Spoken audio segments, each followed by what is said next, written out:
Bienvenidos a Ronda, el podcast de medicina interna. Cada episodio es un análisis profundo de temas de salud general y relevantes para el internista. Yo soy su anfitrión, Oscar Maldonado.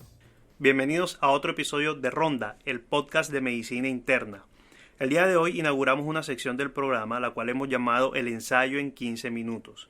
La idea es presentarles de forma clara y concisa, como su nombre lo dice, en no más de 15 minutos, los ensayos clínicos más relevantes. El día de hoy vamos a hablar de un estudio recientemente publicado en New England Journal of Medicine en el mes de junio, el Classic Trial, que buscó responder la pregunta: ¿qué es mejor en términos de fluidoterapia luego de la reanimación hídrica inicial en choque séptico? ¿Una estrategia restrictiva o una estrategia estándar?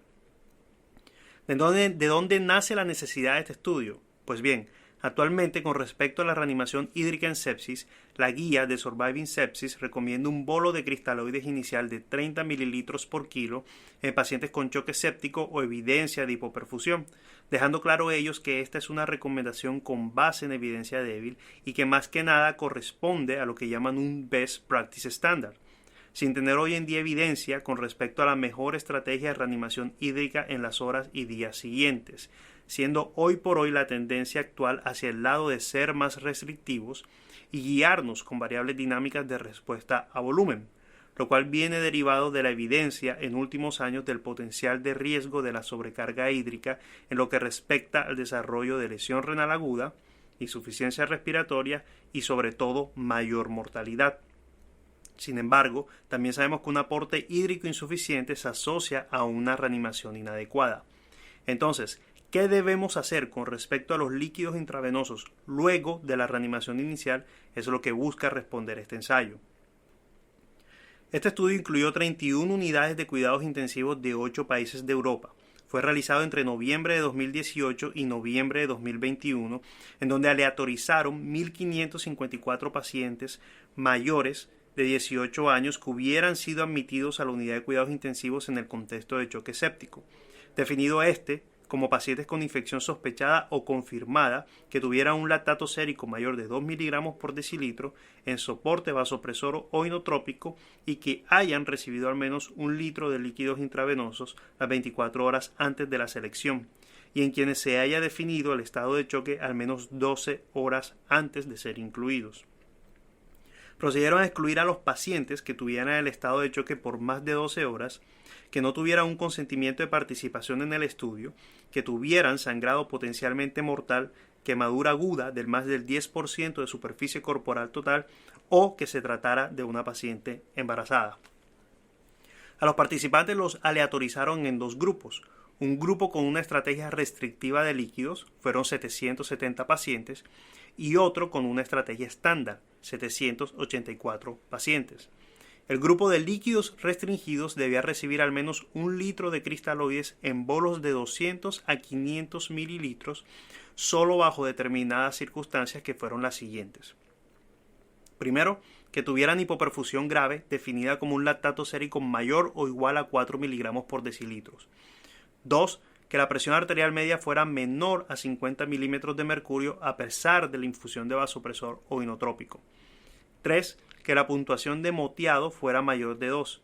Esto es un score que se hace evaluando el grado de moteado o livideces por debajo de la rodilla, con un puntaje que va de 0 a 5, en donde valores superiores indican mayor hipoperfusión. 4. Que el gasto urinario fuera menor de 0.1 mililitros por kilo hora durante las primeras 2 horas después de la aleatorización. 5. Que existieran pérdidas de líquidos, ya fuera por forma gastrointestinal o por drenajes. 6. Que hubiera evidencia de deshidratación o alteraciones electrolíticas si la vía enteral estaba contraindicada. Y 7. Con el fin de asegurar un ingreso diario total de líquidos de 1 litro, incluidos los administrados con la medicación y la nutrición.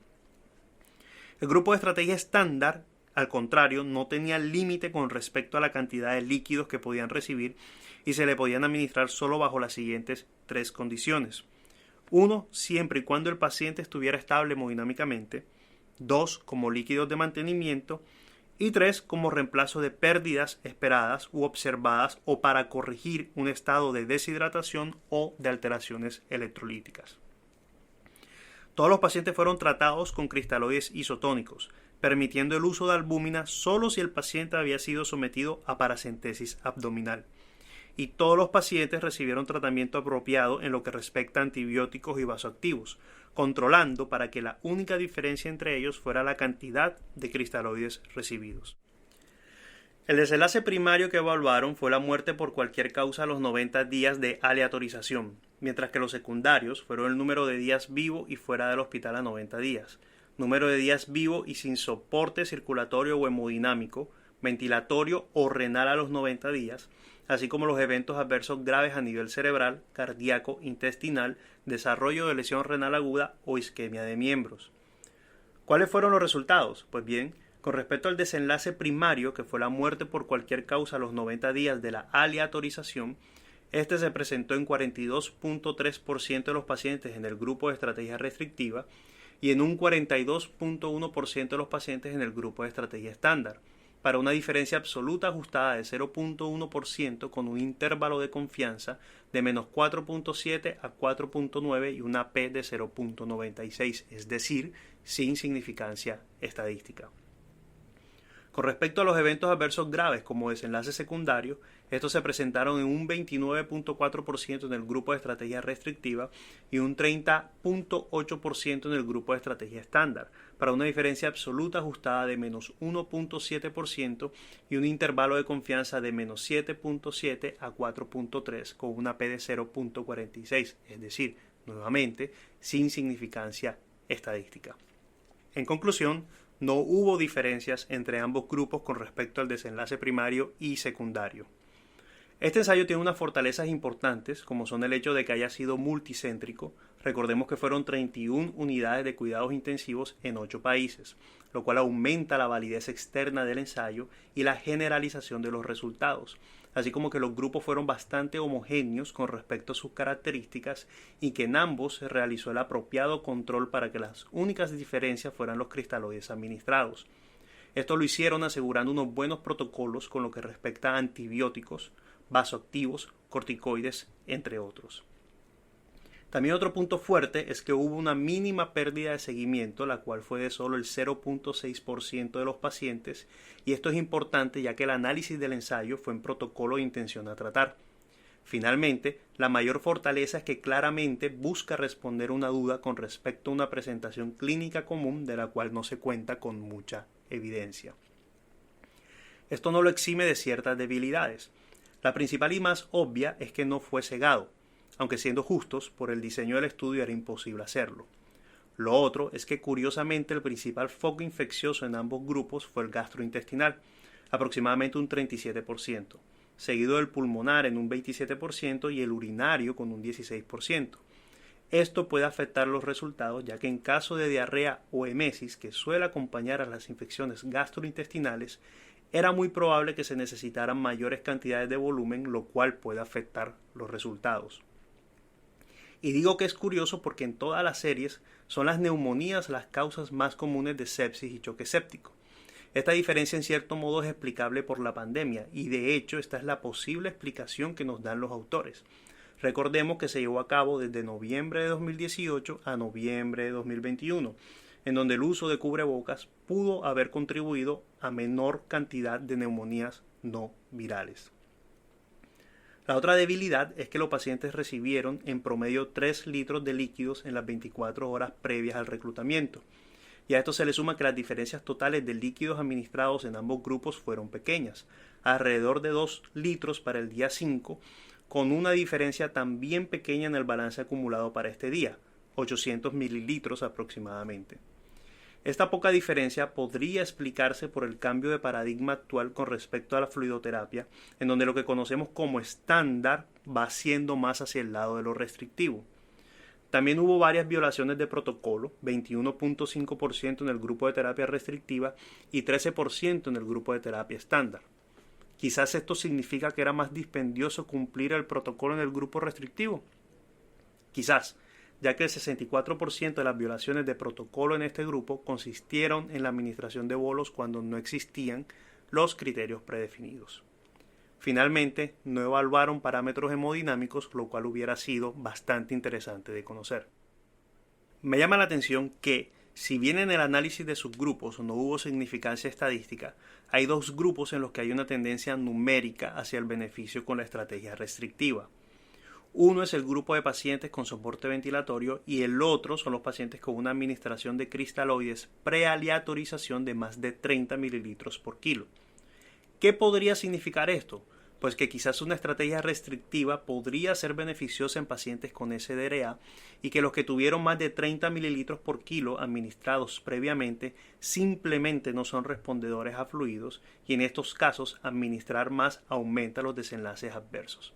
Sin embargo, hago la aclaración, no hubo significancia estadística. Este es el análisis que yo hago de las tendencias numéricas.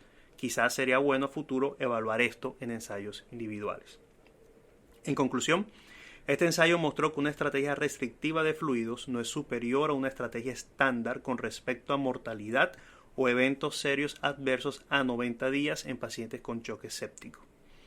Importante con respecto a estas conclusiones porque se genera mucha confusión y es que este estudio no evaluó la fase inicial de reanimación en donde persiste la recomendación de administrar bolo de cristaloides de 30 mililitros por kilo que hace la campaña Sobreviviendo a la Sepsis. Y tampoco los resultados se deben interpretar como que está bien usar una estrategia indiscriminada de líquidos en los pacientes con choque séptico, ya que la diferencia entre líquidos administrados y el balance acumulado entre los dos grupos fue muy pequeña, la cual con mucha probabilidad significa que la estrategia estándar de hoy en día es más hacia el lado de la restricción, siendo aún importante la individualización de la fluidoterapia en cada paciente. Hasta aquí termina el ensayo en 15 minutos en Ronda, el podcast de medicina interna. Si les ha gustado este formato y episodio, no duden en compartirlo. Síganos en Twitter, @ronda_podcast, en donde nos pueden dejar sus dudas o comentarios. Y no se olviden de visitar nuestra página y blog, rondamedicininterna.com, en donde podrán encontrar las referencias del episodio, infográficas con el resumen del ensayo y una versión escrita de este episodio en forma de entrada de blog. Hasta una próxima ocasión, se despide su anfitrión, Oscar Maldonado.